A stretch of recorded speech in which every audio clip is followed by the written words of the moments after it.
Welcome back to another episode of our tech podcast. Today, we're diving into the fascinating world of version control using GitHub, specifically focusing on a powerful GitHub action called changed files. You might be wondering, what exactly does this action do?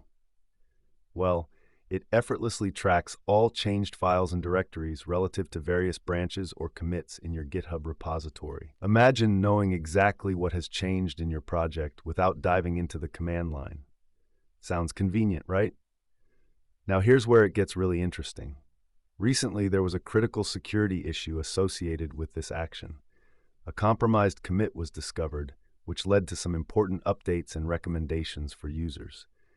If you executed any workflows between March 14th and March 15th, you need to pay attention.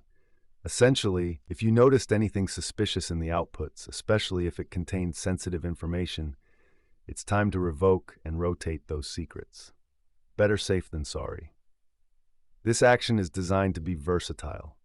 Not only does it allow you to track changes between branches and commits, but it can also help you debug and manage large repositories. Think of it like having a magnifying glass for your project's version history. It can support various events like pull requests, merges, and pushes. This means you can easily detect changes made since the last commit or see what has changed specifically in a pull request. So let's break down some of the cool features. First off, it averages fast execution times, often between 0 to 10 seconds. This performance is powered by either Git's native diff command or GitHub's REST API.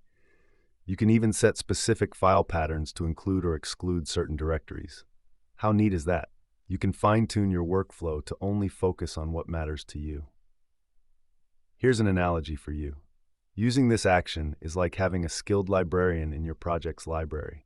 They keep track of every book file that's checked out, changed, and can tell you which books have been added, modified, or even removed, all without you having to sift through every shelf yourself. And for those of you who manage larger projects, there's support for Git submodules and merge queues, making changed files a great asset for teams collaborating on extensive code bases.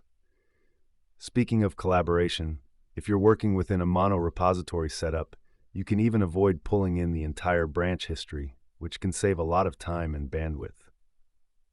Now, a thought-provoking question. What are some challenges you face in version control, and how do you think this action can help streamline your processes?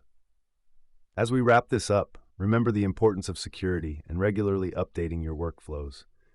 GitHub Actions can greatly enhance your productivity, but they also carry responsibilities when it comes to security. If you're using this action, as you should be, keep an eye on your outputs, and don't forget to rotate your secrets if you've been impacted by that recent security alert. Thanks for tuning in today. We hope you found this discussion about the changed files action enlightening. Keep coding, keep collaborating, and we'll see you in the next episode.